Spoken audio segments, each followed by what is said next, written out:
시청자 여러분 안녕하십니까? 만나고 싶은 사람 김동률입니다. 안녕하세요, 이찬아입니다. 오늘 만나고 싶은 사람은요, 이렇게 바깥에서 인사를 드리게 됐어요. 모처럼 나오니까 너무 좋네요. 네, 기분이 아주 좋은데 그러나 조금 춥지 않습니까? 약간 쌀쌀하긴 하죠? 네. 자, 그런데 교수님, 오늘 저희가 왜 야외로 나온지 혹시 알고 계세요? 뒤를 한번 보실까요? 짜잔! 버스가 있군요. 네. 버스가 주인공? 아닙니다. 자, 오늘 진짜 주인공 만나러 함께 가볼까요? 네. 김치버스를 타고 전 세계를 누빈 류시영 씨. 유럽 북미 지역을 시작으로 한국과 일본 그리고 남미까지 전 세계 34개국을 여행하며 한국의 김치를 알리고 돌아왔습니다. 돈과 성공보다는 자신이 하고 싶은 일을 꼭 해내고야만은 그의 패기 넘치는 인생. 만나고 싶은 사람 류시영 씨와 함께합니다.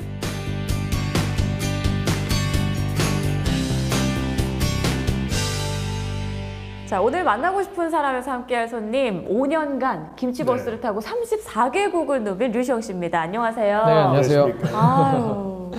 네. 조금 전에 저희들이 보고 온 버스에 김치 버스라고 이름이 붙어 있더라고요. 네, 맞아요. 뭐 한국 음식 중에 뭐 순대도 있고 된장국도 있고 뼈다귀 해장국도 있는데 왜 하필이면 김치 버스라고 이름을 붙였습니까? 처음에 뭐 김치버스라고 이름 붙인 이유가 뭐 한국의 대표 음식이기 때문에 붙였다거나 한국의 김치를 알리겠다라고 붙인 건 아니었고요. 아, 아니군요. 네, 저는 처음에 자동차 세계 일주를 기획을 하다가 네. 어느 나라를 가도 통용되는 단어가 뭐가 있을까? 그게 이제 버스라고 생각을 했고요. 그리고 어느 나라를 갔을 때 아, 이게 한국에서 왔구나. 이게 뭐 어떤 고유 명사 같은 게 없을까 생각을 했는데 사실 한국을 나타내는 그런 단어가 별로 없더라고요. 빨리빨리 있지 않습니까? 외국에서도 잘 모르고 이런 것들이 많으니까. 근데 제가 요리를 하다 보니까 김치라는 게 생각났고 두 개를 이제 합치게 되니까 거기에서부터 사실 아이디어는 시작됐죠. 김치버스. 그러면 이 김치버스를 타고 세계 곳곳을 다니면서 네. 구체적으로 어떤 일을 하신 건가요? 이제 김치를 통해서 한국 음식을 알리기도 하고 또 한국 음식 문화 또 나아가서는 그냥 한국을 알리는 그런 여행 프로젝트였고요. 네. 사실은 알리기 위해서 떠났다라기보다는 떠나서 알린 그런 좀 자유로운 프로젝트였죠. 그러니까 일단 저지르고 그 다음 수습하셨군요. 그렇다고 할 수 있죠. 네. 저는 개인적으로 가장 궁금한 게 이 버스를 가지고 대륙을 옮길 때 이 네네. 버스를 비행기에 싣고 옮깁니까? 오, 아니면 그러네요. 어떻게 궁금하네요. 옮기는 건가요? 저희가 만약에 작은 차량이면 돈을 많이 주면 뭐 비행기로도 옮길 수가 있겠지만 저희는 좀 큰 차량이었고 또 컨테이너에도 안 들어가는 차량이거든요. 네. 그래서 배로 옮기는데 어려움이 많이 있었죠. 네. 러시아라든지 미국 말고 일본으로 갈 때는 그냥 페리로 바로 실어서 가긴 했는데 뭐 유럽에서 미주로 갈 때라든지 아니면 남미 갈 때라든지 이때는 그 큰 배에다가 미리 한두 달 전에 실어서 차를 보내고 저희는 나중에 가고. 아, 사람 따로 김치 버스 따로 가군요. 네, 맞습니다. 그럼 그 버스 안에 있는 김치가 다 씌어서 못 먹게 되면 어떡합니까? 실제로 그런 경험이 한 번 있어요. 왜냐면 저희가 그렇게 오랫동안 보낼 때는 김치를 안 넣어서 보내고 당연히 나중에 받거나 아니면 현지에서 저희가 수급을 해요. 만든다거나. 근데 그렇게 긴 시간이 아니라 러시아 처음 들어갔었는데 러시아로 갈 때는 3, 4일 정도 통관의 시간이 걸리더라고요. 근데 그 시간 동안은 냉장고에 전원도 안 들어오고 그러다 보니까 뭐 첫 출발이고 그런데 걱정이 되잖아요. 뭐 김치가 상해서 버리진 않겠지만 이게 원래 생각했던 맛이랑은 좀 다르니까. 그래서 저희가 처음 생각했던 거는 이걸 어떻게 해야 되나. 아무리 추워도 냉장고에 전원이 안 들어오니까. 그래서 입국 심사대를 김치 냉장고랑 네. 그리고 김치 50kg 이걸 저희가 들고 통과를 했죠. 그래서 조금 옮기고 또 들고 옮기고 그렇게 자벌레처럼. 아니, 테러 때문에 그 칼로 이렇게 김치를 쑤시고 그러지 않았습니까? 요즘? 그런 일은 없었고요. 저희만 사실 되게 걱정을 많이 했었던 거였는데 그쪽에서는 전혀 신경도 쓰지 않았고 그리고 그쪽에 이제 차를 찾기 전까지 그쪽에 보관을 했었죠. 네. 그러니까 김치가 이제 문제가 생겼을 때 직접 수급하고 이제 담그기도 하셨다고 하는데 네, 맞아요. 실제로 그 김치를 담글 줄 아시나 봐요. 그럼요. 그럼 종류별로 뭐 백김치, 뭐 파김치 다 할 줄 아세요? 그렇진 않고요.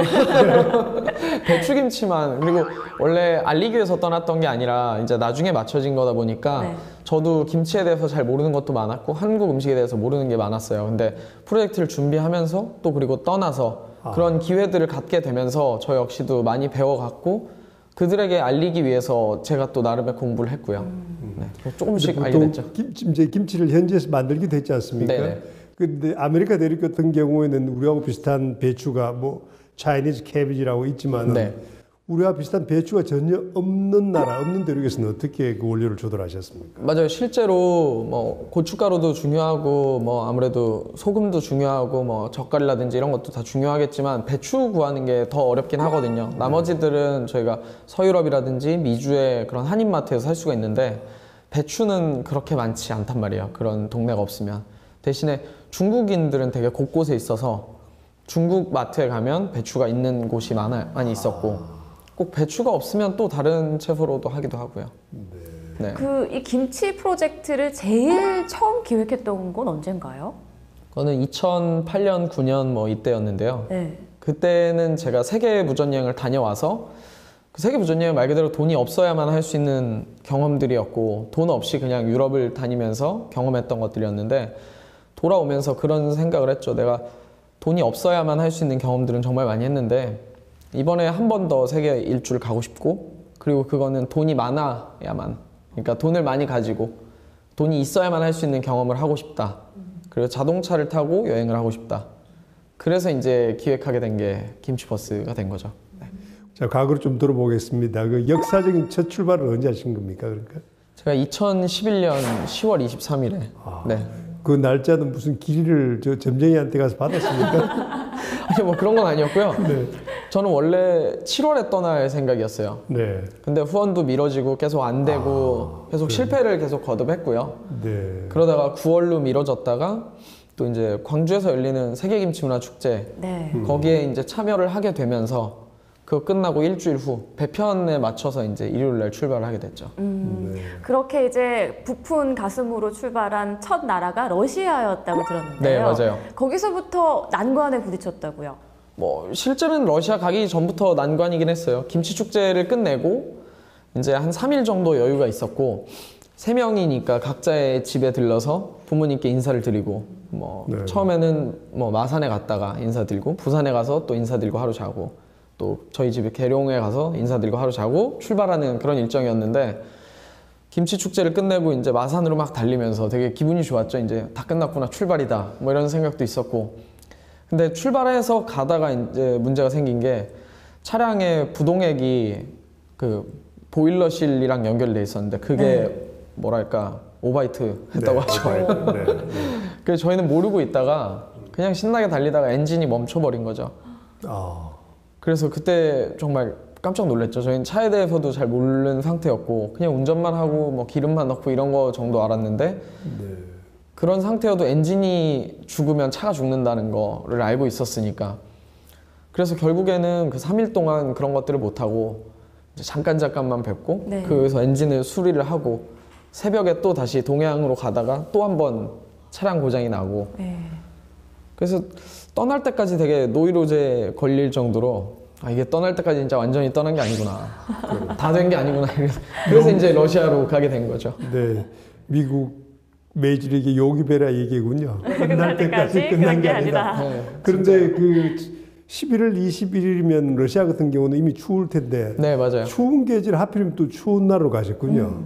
제가 그런 거를 크게 고려하지 못했던 것 같아요. 7월 출발로 그냥 잡은 상태에서 그냥 출발을 했는데 네. 10월 말에 출발을 하다 보니까 이미 러시아에는 겨울이 왔었고 시베리아는 눈이 덮이기 시작했고 그래서 저희도 횡단을 할 생각이었는데 그게 이제 영사관의 영사님들이 많이 만류하기 시작했고 네. 그 저희 계획이 처음부터 어그러진 거죠. 어떻게 보면. 네. 그러니까 제한된 예산으로 이제 첫 출발하셨는데 다니다 보면은 이 제한된 돈 때문에 뭐 노숙을 하거나 여간 힘들지 않았을 텐데 어떻게 꾸려갔습니까? 그런 게 많죠. 처음에 400일라고 예산을 잡고 예산을 분배를 해놓잖아요. 근데 예상치 못했던 예산들이 막 나가는 거예요. 예를 들면 출발 직전에 엔진을 교체하는데 한 400만 원 든다든지 그리고 또 한 번 터보 고장 뭐 70만 원이 든다든지 또 러시아 가서도 저희가 차를 타고 횡단을 하게 되면 뭐 기름값도 별로 안 들고 안에서 먹고 자고를 할 수가 있으니까 예상을 뭐 한 300만 원 정도를 했는데 이제 겨울이라든지 여러 가지 요소 때문에 차를 횡단 열차에 실어서 보내게 되고 저희 역시도 횡단 열차를 탔거든요. 근데 차만 보냈는데 한 700만 원 저희가 가는데 한 300만 원 이러니까 초반에 예상치 못했던 돈이 막 1,500, 2,000 가까이 이야. 쓰게 되니까 그땐 되게 힘들었던 시기였던 것 같아요. 우리가 줄일 수 있는 건 우리 먹는 거, 네. 아니면 우리가 하고 싶은 것들 이런 것들을 많이 줄이고 최소한으로. 그 아이들 말로 손가락만 빤다 그런 표현이 있는데 힘들었겠군요. 그렇죠. 진짜 하루에 뭐 라면 하나 먹고 버티고 뭐 이런 날들이 많았으니까요. 네. 이런 힘든 난관들을 함께 극복하면서 프로젝트를 진행한 그 팀원들이 2명이 더 있다고 네, 들었는데요. 그렇죠. 어떻게 결성이 된 건가요? 둘 다 학교 후배고요. 네. 그리고 2명 다 출발하기 이제 한 명은 2달 전에 갑자기 합류하게 됐던 거였고 바뀌어서, 그리고 또 한 명은 한 7, 8개월 전에. 근데 제가 3년 동안 기획을 하면서 사실 멤버들이 많이 바뀌었어요. 그게 어떤 면에서는 세계일 줄 아는 그런 꿈 이런 것들이 같이 있었지만, 그런 지향점은 같았지만 방식이라든지 이런 게 워낙 달랐고, 그리고 후원 받는 과정에서 힘든 게 있다 보니까 다른 선택을 하는 친구들도 많았고요. 네. 근데 이제 김치버스 프로젝트 이게 뭐 미드처럼 시즌 1, 시즌 2 이렇게 계속되지 않았습니까? 네, 맞습니다. 원래 시즌 1 같은 경우는 뭐 원이라고 할 수도 없었죠. 그냥 400일을 갔다 오는 게 목표였고, 그리고 다녀와서는 저도 많이 고민을 하고 방황을 하다가 이제 시즌 2, 3 이렇게 계속 기획을 하게 됐는데, 원에서는 여행이 더 중점적이었고 여행자가 알리는 다양한 형태가 중점이었다면, 2 같은 경우는 저희가 한국이랑 일본을 전국 투어를 했거든요. 그때는 원에서 했었던 경험들을 바탕으로 좀 더 전문적이고 선택과 집중을 하게 된 거고요. 네. 3 같은 경우도 알리기 위해서 떠나게 되다 보니까 남미, 브라질 월드컵에 중점을 맞춰서 그거에 관련해서 홍보를 같이 한다거나 그런 식으로 계속 이어가게 됐죠. 많은 나라들을 다녔는데 가장 기억에 남는 곳은 어딘가요? 그거 되게 어려운 질문인데요. 사실 매 순간순간마다 힘든 것도 있었고 좋은 것도 있었고 뭐 환영받는 것도 있었고 힘든 것도 있었는데, 아무래도 처음에 동유럽 쪽, 러시아 지나서 이쪽 동유럽 쪽에서 뭐 언어도 잘 안 통하고 영어를 잘 못하는 데도 많고 하다 보니까, 그리고 지인들도 거의 없고 한인마트라든지 한국 커뮤니티도 거의 없으니까 저희가 도움받기도 좀 어려운 것도 있었고, 그래서 힘든 순간들이 있었지만 그래도 또 도움 주시는 분들, 그리고 뭐 한류, 케이팝 좋아하는 그런 소녀 팬들 아무래도 서유럽이나 미주나 이런 데에 비해서는 그런 기회가 적잖아요. 네. 근데 한국에서 온 차가 또 한국의 문화를 가지고 하니까 저희가 막 한류 스타처럼 되게 강남 스타일 좀 해보셨습니까? 예, 강남 스타일이 인기일 때 저희가 미국에 도착을 했죠. 직접 한번 이렇게 말춤 한번 쳐주셨어요? 뭐 그런 거를 요구하는 사람도 있었고요. 인기를 실감했죠. 네, 그랬군요. 이렇게 갖가지 돌발 상황 속에서 우여곡절 끝에 성공적으로 마친 네. 김치버스 프로젝트, 저희가 버스를 좀 둘러보고 왔잖아요. 화면으로 함께 보시죠. 자, 우리가 또 버스 구경을 또 해봐야 되지 않겠어요? 네. 이게 바로 말로만 듣던 김치버스군요. 네, 맞습니다. 제가 여행하면서 타고 다녔던 그 버스고요. 예. 근데 지금은 외형이라든지 안에를 다 랩핑을 다시 하고 개조를 해가지고 그때랑은 모습이 좀 다르긴 하죠. 전 세계를 누비던 김치버스. 그리고 추억이 묻은 사진과 물건들. 지난 5년간 김치버스에 지나온 시간들을 이곳을 찾는 사람들과 함께 공유하고 있었습니다.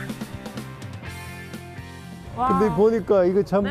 특이하게도 동네 이름을 다 붙였군요. 마장동, 상계동, 이태원. 저희가 외국에서 다녔던 거는 세계일주 프로젝트고, 이건 서울 프로젝트라고 해서 서울의 동네 이름들을 좀 친근하게 딴 거예요. 뭐 마장동은 우시장이 유명하니까 소고기 들어간 타코 뭐 이런 것도 있고, 네. 아니면 도남동처럼 돈이니까 돼지, 돼지고기 타코 뭐 이런 것도 있고. 아니, 메뉴들 보니까요. 네. 교수님, 내부가 더 궁금해지지 한번 들어가 않나요? 보실까요? 네. 들어가봐도 저희가 될까요? 안에는 예전에 캠핑카 느낌은 아니고요. 주방으로 돼 있으니까 예. 참고하시고요. 한번 들어가 보도록 하겠습니다. 이쪽으로 들어오시면. 예. 와, 생각보다 네. 교수님 굉장히 넓지 않아요, 내부가? 네. 그리고 넓다면 넓은데 네. 다양한 요리를 하기 위해서는 좀 뭐 좁기도 하고요.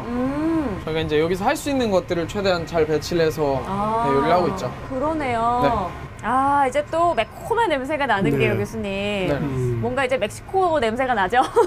저희를 위해서 네. 요리를 좀 부탁드려도 될까요? 간단하게. 네, 뭐 저희 대표 메뉴 타코 네. 중에서는 네. 도남동 타코 돼지고기 들어간 게 되게 많이 인기가 있거든요. 네. 제가 도남동 타코 만들어 드리고, 그다음에 프라이즈, 북한산 프라이즈라고 그게 이렇게 뭐예요? 산처럼 감자튀김 위에 이제 뭐 소스랑 김치랑 뭐 여러 가지 토핑 얹는 네. 그런 요리를 제가 만들어 드릴게요. 네. 예. 김치버스의 모든 요리에 들어간다는 김치를 시작으로 볶은 돼지고기와 새콤하게 무친 나물을 함께 얹어낸 타코 요리.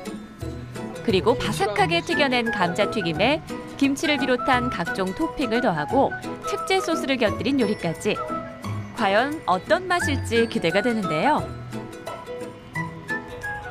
우와, 드디어 네. 나왔어요. 네. 이건 도남동 타코고요. 예. 도남동 네, 타코. 이거는 북한산 프라이즈. 북한산 프라이즈. 멕시칸 스타일로 만들어진 이색 김치 요리. 참 먹음직스러워 보이죠? 아, 저희가 이제 맛볼 시간이 됐는데 네. 이거 다 직접 개발하신 메뉴인 네, 거예요? 그렇죠. 저희가 다니면서 만들었던 그 김치로 만든 소스가 있는데 네. 그런 것들 이제 다 넣고. 자, 얘가 바로 도남동 네, 타코죠. 맞아요. 약간 겉절이가 올라가 있는 아, 그런 모양새인데. 돌미나리랑 참나물 이렇게 묻혀가지고. 아, 참나물 들어가 있습니까?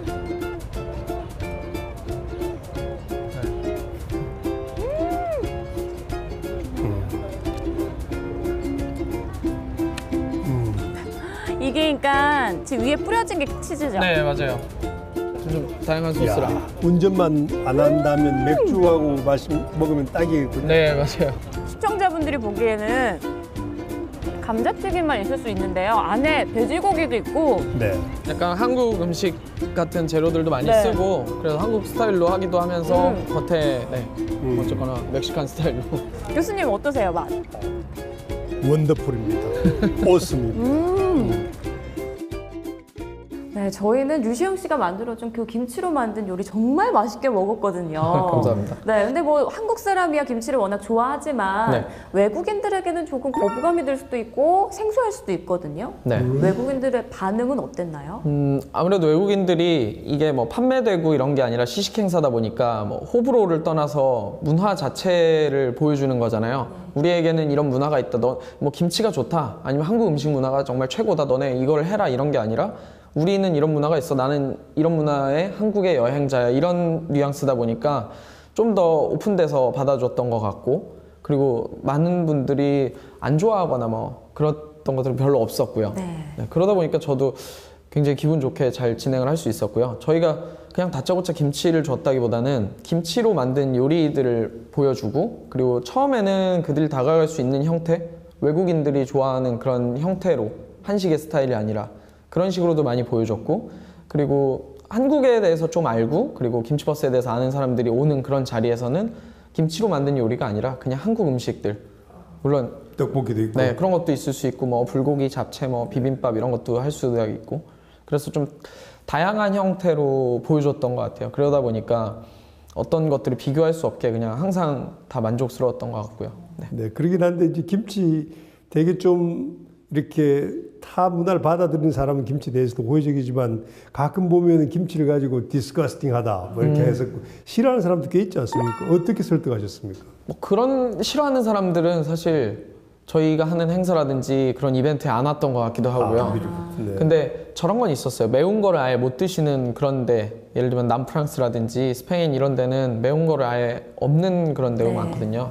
그런 데서는 저희도 요리를 할 때 그냥 김치는 너무 매우니까 약간 다른 형태로 변형을 해서 한다거나 맵지 않게, 그리고 또 다양한 김치도 보여줄 수가 있었고요. 김치가 꼭 맵거나 뭐 짜거나 액젓 냄새가 강한 것만 있는 게 아니라 뭐 어떤 물김치도 있는 거고 백김치도 있고, 이렇게 좀 다양한 것들을 보여주려고 했고요. 그러니까 상당히 치밀하게 전술 전략을 짜셨군요. 뭐 짜고 간 건 아닌데 이게 하다 보니까 그렇게 되더라고요. 아, 이 사람들이 이렇구나. 그럼 이렇게도 해볼까? 그래서 어떤 정해진 형태가 없었던 게 오히려 더 좋았던 것 같아요. 네.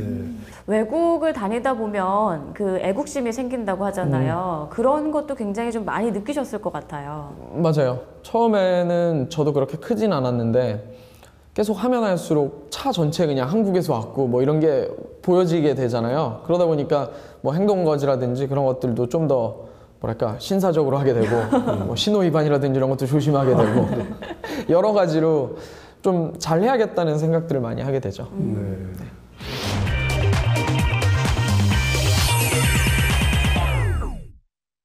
네, 지금부터는 인간 류시영에 대해서 좀 더 자세하게 얘기를 나눠볼까 하는데 인생 그래프를 그려주셨어요. 네. 설명을 좀 부탁드릴까요? 뭐 인생 그래프가 그렇게 나쁨 이건 없고요. 그래서 보통에서 점점 좋아지는, 앞으로도 더 좋았으면 하는 이런 거고, 제가 처음 10대는 이제 요리사로 꿈꿨던 거, 그리고 이제 20대가 오면서 첫 번째 했던 여행, 그리고 제 지금에 있게 한 세계 무전 여행. 이때부터 네. 어떻게 보면 좀 많이 바뀌었고, 그러다 보니까 김치버스까지 오게 됐고, 그럼 이제 결혼. 아, 축하드립니다. 네. 예. 아니 그런데 10대 때 이제 요리사의 꿈을 꾸지 않았습니까? 네. 집이 절대적으로 비난해서 맛있는 걸 못 먹었습니까? 어머니가 안 해주셨나요? 그런 건 아니었고요. 네. 제가 이거는 중학교 3학년 때로 거슬러 올라가는데요. 그 전에는 뭐 저도 평범한 학생이었고 그랬는데, 뭐 그때도 당연히 평범했고, 근데 중학교 3학년 때 제가 그런 생각을 했어요. 뭔가 직업을 해야 되는데 나중에 졸업을 하고, 아니면 대학을 가기 위해서 어떤 과를 가야 될지 뭐 이런 생각도 하게 되고, 근데 뭘 해서 먹고 사는 게 제일 행복할까? 이런 고민을 했었어요. 중학생 때요? 네. 현실적이군요. 네. 어차피 일을 해야 되니까. 네. 근데 그래도 일을 하는 거라면 제일 즐거운 일을 해야겠다는 생각을 했고, 근데 제가 뭐 체형이 그렇게 남들보다 뭐 뛰어나서 체육이라든지 이런 걸 했던 것도 아니었고, 그 전에 예술 쪽으로 뭐 음악이라든지 미술 이런 걸 했던 것도 아니었고, 뭐 그런 게 아니면 사실 우리가 중학교 3학년 때 할 수 있는 게 별로 많지가 않거든요. 공부. 근데 공부는 사실 많이 안 좋아하잖아요. 네. 저도 공부를 못 하진 않았는데 뭐 계속 하고 싶진 않았어요. 근데 이제 제가 그때 당시 제일 좋아했던 게 요리였어요. 부모님께서 맞벌이로 나가셨고, 저는 학원이나 이런 건 안 다녔는데, 그러다 보니까 학교에서 일찍 들어와서 혼자 집에서 저녁을 차려 먹게 되고, 어머니가 준비해 놓은 것들을 계속 차려서 했는데, 그건 요리라기보다는 사실 조립 같은 거였고요. 있는 재료들 이렇게 합쳐서 뭔가. 근데 이런 그 순간순간들이 되게 재밌었고, 그래서 요리사를 해야겠다. 그때 그런 생각을 했어요. 그리고 요리사를 하면 공부를 안 해도 될 것 같다. 뭐 이런 생각도 있었고. 그래서 대학교를 어디를 가야 될까? 내가 요리사를 하기 위해서 뭐 대학을 안 갈 수도 있겠지만 그래도 대학은 가야지. 그럼 어디를 가야 될까 보다 보니까 경희대학교 조리과가 그때 제일 좋았고, 네. 그래서 이제 경희대학교 조리과를 가기 위한 준비를 했죠. 경희대학교 조리과를 가기 위해서 이과를 가야겠다. 뭐 수능 점수 어느 정도 나와야 되겠구나 이런 생각들도 많이 하게 됐고. 네. 지금 첫 무전여행, 또 그 다음이 세계 무전여행인데, 네. 각각 몇 살 때 떠난 건가요? 첫 무전여행은 20살 때 여름방학 때 처음 갔던 거였고요. 네. 세계 무전여행은 군대 갔다 와서 1년 있다가 갔으니까 24살 때였던 것 같네요. 네. 첫 번째 무전여행을 했던 거는 뭐 그런 거였어요. 제가 요리사의 꿈을 꾸고 경희대학교 조리과에 들어오긴 했지만, 사실 요리는 이게 해야만 하는 일 되다 보니까 의무니까 좀 안 하고 싶을 때도 있고 그렇잖아요. 그리고 대학생이 되니까 중학교 때나 고등학교 때보다는 할 수 있는 게 더 많아지기도 했고, 그래서 제가 사진 쪽으로 외도를 하게 됐는데, 뭐 아르바이트를 해가지고 이제 카메라를 사고 뭐 배낭을 사고 필름을 사고 뭐 이랬더니 남는 돈이 없더라고요. 네. 그래서 처음 여름방학 때 떠난 여행이 무전여행이었어요. 그래서 멋있는 사진을 찍고 싶어서 떠났던 무전여행이긴 했는데, 그거는 멋있는 사진은 못 찍었는데 그 무전여행에서 되게 제가 몰랐던 것들을 굉장히 많이 느끼게 됐고, 그게 이제 여행의 묘미라는 걸 알게 됐죠. 그래서 두 번의 국내 무전여행을 하고 나니까 이제 세계로 한번 나가봐야겠다.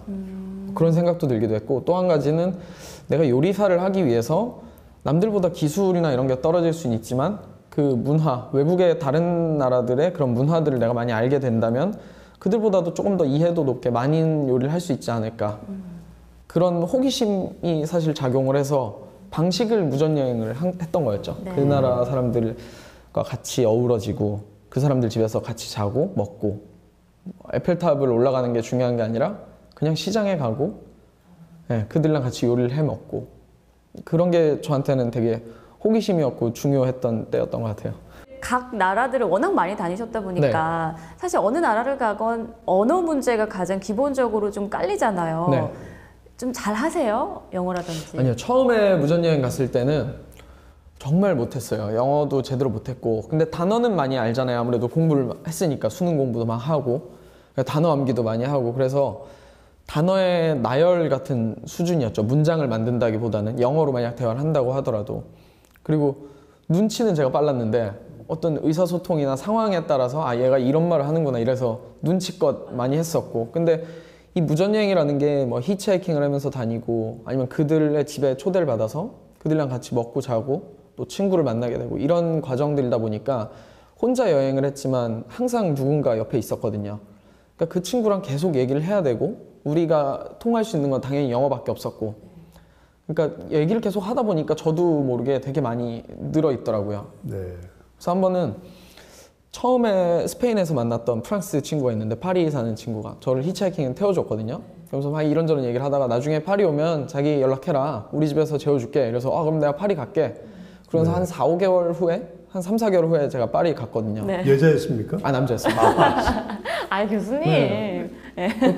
파리 가기 하루 전날 제가 전화를 했죠. 그래서 이반 나 시영인데 이랬더니 거짓말 하지 말라고. 그래서 제가 그만큼 영어 실력이 너무 늘어가지고 그 친구가 놀란 거예요. 이야. 근데 어떻게 보면 생존 영어고 계속 회화하고 하다 보니까 문법이나 이런 게 틀린 것도 많고 근데 거침없이 하게 됐죠, 영어를 그때부터. 서바이벌 잉글리시군요. 네. 또 뒤에 보니까요. 40대쯤에 김치버스 시즌 20이라고 적혀 있어요. 네. 그러니까 앞으로도 계속 이 프로젝트를 이어나갈 계획이신 건가요? 네, 맞아요. 제 꿈 중에 하나가 이제 이 김치버스가 크던 작던 아니면 해외에서 알리는 프로젝트든 아니면 한국에서 알리는 프로젝트든 어떤 형태로든 계속 이어가는 게 목표 중에 하나거든요. 그거를 사실 제일 못한다라는 생각도 들기도 했고요. 어떤 하나의 프로젝트를 계속 이어나가는 거. 그래서 이거를 하기 위해서 사실 지금도 뭐 프로젝트 그 푸드트럭을 한다든지 인지도를 올리는 그런 작업들을 하고 있는 거기도 하고요. 네. 이번에는 류시영 씨의 추억이 담긴 사진을 네. 또 이렇게 준비를 해봤는데요. 오, 이게 어떤 사진인가요? 위에는 저희가 시즌 1 때 이제 맨체스터 유나이티드 선수들을 만나러 그때 박지성 선수가 뛰고 있었죠. 네. 그때 저희가 무작정 만나겠다 해서 찾아갔던 그 사진이고요. 이 아래는 시즌 3 남미인데요. 네, 저희가 또 소금 사막이 어디냐 이래서 찾아가다가 네, 뭐 조난을 당했던 그 어느 나라입니까? 이거는 아르헨티나. 네. 아르헨티나. 웅덩이에 지금 빠져 있는 네, 건가요, 맞습니다. 버스가? 저럴 경우는 어떻게 끌어냅니까? 견인차가 오나요? 뭐 이거 같은 경우는 너무 진흙 깊숙이 들어가가지고 기울어져 있는 상태였는데 이 길은 차들이 다니는 길이 아니었고 그래서 저희도 굉장히 막막했어요. 네. 이쪽으로 가도 뭐 한 3km는 걸어 나가야 되고 저쪽으로 가도 한 3km 걸어 나가야 되고 이런 상황이어서 저희가 여기에 있을 때는 오후였고 그래서 처음에는 어떤 식으로든 많이 가다가 누군가를 만나면 일단 구조 요청을 해야겠다. 그런 생각이었는데 한 2시간 정도 걸어갔다가 안 나오더라고요. 아무도 안 나오기도 하고 뭐 그래서 일단 오늘 밤은 여기서 지새워야겠다. 그리고 핸드폰도 안 터지는 지역이었거든요. 네. 그래서 이제 다시 돌아와서 여기 앞에 나와서 라면을 끓여 먹고 여기에서 이제 사실 서다시피 해서 잤죠. 기울어져서 자니까 이렇게 버스가. 안에서 네. 이제 너무 추운 때였기도 했고 그래서 안에서 기울어져서 자고 다음 날은 아침 일찍 일어났어요. 그래서 5시간이 걸리든 몇 시간이 걸리든 걸어서 나가서 어떤 식으로든 차를 데리고 와서 이거를 끌고 나와야겠다.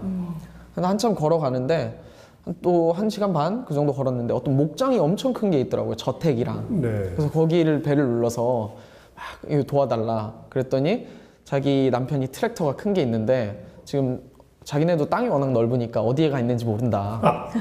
점심 먹을 때 들어오니까 그러면 남편이 오면 그걸로 한번 끌어보자. 그리고 저희는 남편을 기다리고 있었거든요. 네. 근데 4명이었는데 2명은 그렇게 저희가 구조 요청을 하러 가고 2명은 여기에 있었던 거예요. 그 친구 2명은 여기서 이런 억새 같은 거, 갈대 같은 거를 이제 베가지고 막 불도 피워보기도 하고 구조 요청을 하려고. 근데 네. 그러다가 어떤 트랙터 한 대가 보이더래요. 그래가지고 막 손짓하고 그 트랙터를 찾아서 이거를 쇠사슬로 해서 끌고 나왔더라고요. 네. 근데 그 트랙터 주인이 그 남편분이었고 그러면 이렇게 구조되기까지 몇 시간 정도가 걸린 건가요? 거의 뭐 하루 반나절 정도니까 한 36시간. 눈물겼군요. 그러니까요. 이것도 하나의 뭐 추억이 됐죠. 네. 네. 위에 선수는 그 당시에 맨체스터 유나이티드의 에브라죠. 네, 맞아요. 그때 뭐 유럽 뭐 베스트 11 막 이렇게도 선정될 정도로 이거 같은 경우 이 사진 같은 경우는 저희가 박지성 선수 네, 유명하니까 박지성 선수에게 김치를 한번 주러 가자 뭐 그런 생각을 해서 이제 무작정 맨체스터를 갔는데 뭐 만날 방법이 없잖아요. 사실 저희가 정보도 없고 그래서 그 경기장을 갔더니 맨체스터 유나이티드 선수 어디 가면 만날 수 있냐 그랬더니 선수들의 스케줄이 나온대요. 그 홈페이지에. 그래서 오늘은 연습을 하고 뭐 내일도 연습을 한다. 그래서 저희가 연습구장 앞으로 김치버스를 갖다 댔죠. 네. 연습구장 앞에 들어가는 길이 좁은 차 한 대 지나가는 길이거든요. 그래서 저희 김치버스로 가로막고 있을까 뭐 여러 가지 생각을 하다가 그건 좀 안 되겠다, 욕 먹겠다 해서 김치버스를 사실 비스듬하게 세워놓고 다음날 선수들이 출근하길 기다렸어요. 네. 근데 출근 때는 워낙 바쁘니까 뭐 그냥 지나가고 바리케이트 앞에 서더라도 바리케이트 열리면 바로 들어가고. 근데 이제 퇴근할 때를 기다렸다가 그 맨체스터 유나이티드의 정말 기라성 같은 선수들이 팬들한테 사인은 안 해줘도 갑자기 저희 차 앞에 세워서 김치 뭐냐. 네, 내 친구 박지성 여기 왔었냐.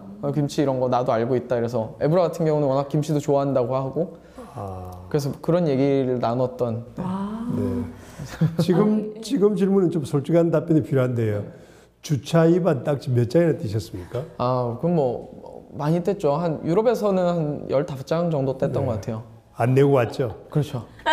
나중에 추적된다고 그러는데 컴퓨터 때문에 이제 그게 제2구가 안 됩니다. 그 영사관에서 그렇게 얘기를 하더라고요. 문화원에서 일했던 분이 저한테 이 차량을 가지고 다시 올 게 아니면 안 내고 가도 된다라고 얘기를 하더라고요. 왜냐면 미국 같은 경우는 여권으로 해가지고 이제 입국하는 사람의 운전자 드라이버한테 이제 페널티가 부과되는 건데 유럽은 차량 번호로 되는 거라서 그래서 우리 차는 이제 다시는 유럽은 안 올 거다. 네. 다음에 가실 때는 꼭 주차 위반 그럼요. 하면 벌금 내고 오십시오. 네. 이쯤에서 저희가 준비한 네. 깜짝 영상이 하나 있거든요. 네. 함께 보고 나서 이야기 나누시죠. 알겠습니다. 그때 이제 저희가 그 버스가 시베리아 횡단 열차 화물로 오는 중이었고 저희는 이제 3명만 이제 문화원에서 이제 신세를 지고 있었는데 그때도 이제 비용을 아끼려고 하루에 한 끼 먹고 막 이랬거든요. 그래서 이제 거기 문화원에 이제 골방 같은 데서 저희가 이제 지냈는데 한 친구 배에서 이제 꼬르륵 소리가 나는 거예요. 마치 이게 무슨 아카펠라처럼 이제 그 친구가 올리고 나니까 좀 있으면 이제 다른 친구한테 이제 배에서 꼬르륵 소리가 나고 저도 이제 막 계속 너무 그 고요한데 잘 들리는 거예요. 그 소리가. 그 당시에는 이제 너무 재밌어가지고 그게 막 웃고 막 그랬었는데 지내보니까 좀 짠한 추억이 아니었나 막 그런 생각도 들고 굉장히 또 이 친구가 눈물이 많거든요. 정도 많고 뭐 굉장히 감성적이다 보니까 우는 모습을 되게 많이 봤거든요. 지금 뭐 12년 정도 됐는데 요 최근에도 계속 이제 뭔가 그런 부분들이 있으면은 이제 눈물을 흘리기도 하고 예. 울고죠. 예.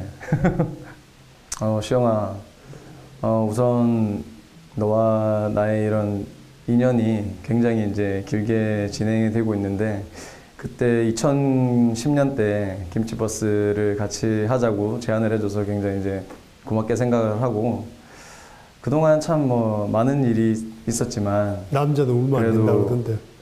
지금까지 되돌아보면 잘 헤쳐나온 것 같아.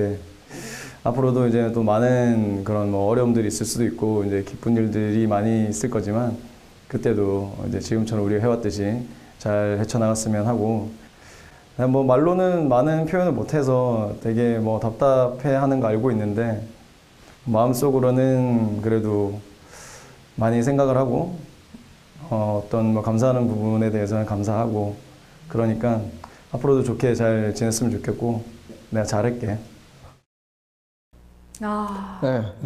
아니 이 무모하고 용감한 청년이 이렇게 눈물을 흘린다는 게 짐작이 되지 않는데 많이 우셨군요. 네. 자, 친구분 저도 뭐 대학 때 하숙을 해봤지만 남자들끼리도 가끔 갈등이 있지 않습니까? 그럼요. 그럴 때는 어떻게 해결합니까? 뭐 얘기를 어쨌거나 주로 많이 하고요. 뭐 안 풀릴 때도 있고 또 풀릴 때도 있고 근데 어쨌거나 시간이 지나면 그게 다 해결이 되기도 하고요. 네, 뭐 또 달리 도망갈 방법도 없지 않습니까? 그럼요. 차 안에서 뭐 어디 화내고 나가도 다시 돌아와야 되기도 하고. 네. 그래서 풀렸던 것 같기도 하고. 네. 친구분이 눈물이 많다라는 말씀을 해주셨는데 그 영상을 보면서 또 눈물을 흘리셨어요. 네네. 아니 어떤 감정에 이렇게 눈물이 나시는 거예요? 글쎄요. 저 원래 좀 눈물이 많기도 하고요. 네. 일을 할 때나 아니면 프로젝트 할 때는 눈물을 안 흘리는데 어떤 뭐 소감 발표라든지 아니면 또 되게 고마운 친구니까 그런 얘기들 할 때 좀 울컥하죠. 그 대책 없는 낙천주의자가 유시영 씨의 닉네임이라고 그러던데 네네. 왜 그런 그 닉네임이 나왔다고 생각합니까?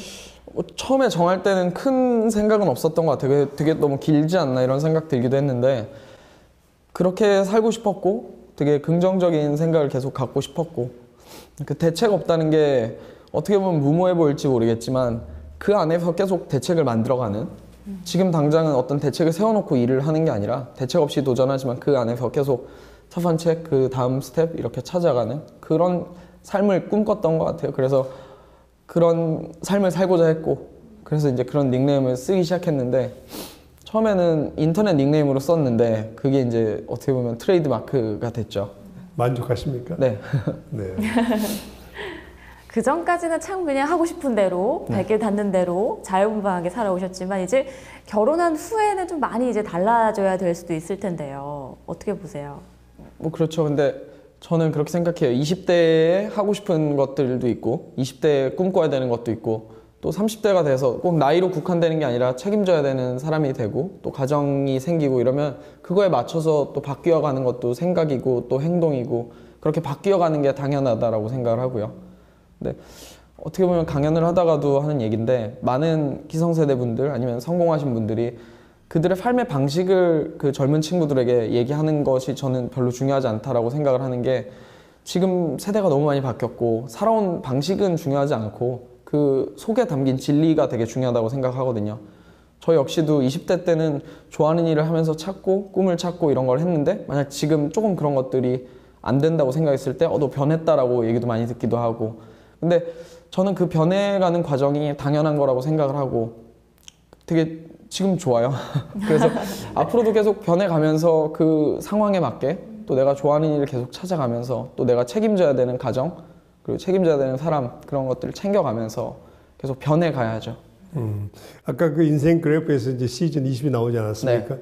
지금 문득 생각하니까 시즌 20쯤 되면은 유시영 씨하고 부인하고 아이들까지 같이 버스를 타고 5대양 6대지를 누리지 않을까 싶은데 그런 가능성이 있을까요?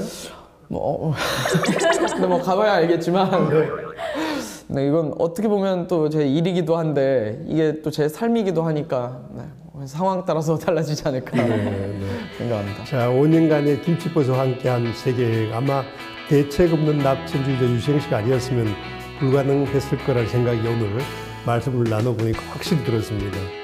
네, 유시영 씨가 다음에 또 어떤 불가능한 꿈을 현실로 가져오게 될지 참 기대가 아주 큽니다.